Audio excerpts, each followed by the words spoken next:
মামুনকে।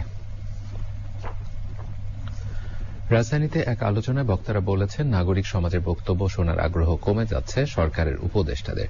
তবে কারো কারো রাত বিরাতে হাঁসের মাংস খেতে নীলা মার্কেটে কিংবা মোটর সাইকেলে হেলমেট পরে ওয়েস্টিন হোটেলে যাওয়ার আগ্রহ দেখা যাচ্ছে।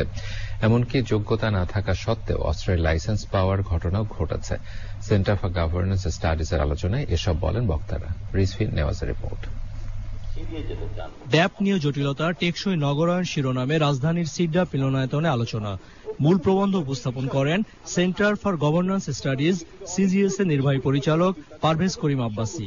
শহুরে মানুষের আবাসন, বিশেষ করে রাজধানীর টিকে থাকার মতো গুরুত্বপূর্ণ আলোচনায় সরকারের কোনো প্রতিনিধি নেই কেন ব্যাখ্যা করেন সিজিএস চেয়ারম্যান। আমরা জানি যে এই সংলাপে সরকারের অনেক প্রতিনিধি এই ধরনের আলোচনায় এখন আর আসতে চান না। তারা অনেক ব্যস্ত, আসলে গভীর রাত পর্যন্ত কাজ করতে হয় তাদের। তারপরে তাদের হঠাৎ করে টায়ার্ডনেস আসে, একটু শক্তি সঞ্চয় করবার জন্য হাঁসের মাংস খেতে ইচ্ছে করে।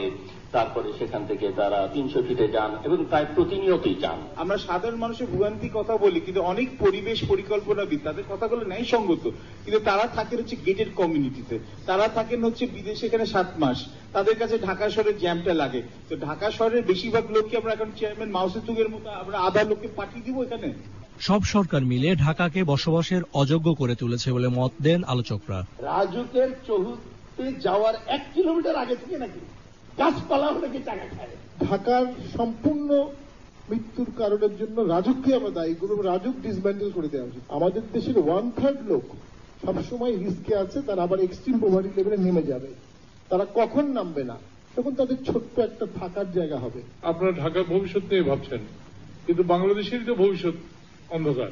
আগে দেখলাম আমলা গণতান্ত্রিক সরকার, এখন প্রতিষ্ঠিত হয়েছে আমলা এনজিও সরকার।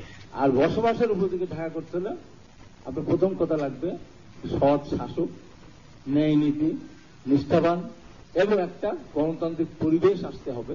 বক্তারা বলেন, রাজধানীর ওপর চাপ কমাতে সব ধরনের সেবা এবং সুবিধা ঢাকার বাইরে জেলা এবং উপজেলা পর্যায়ে নিতে হবে।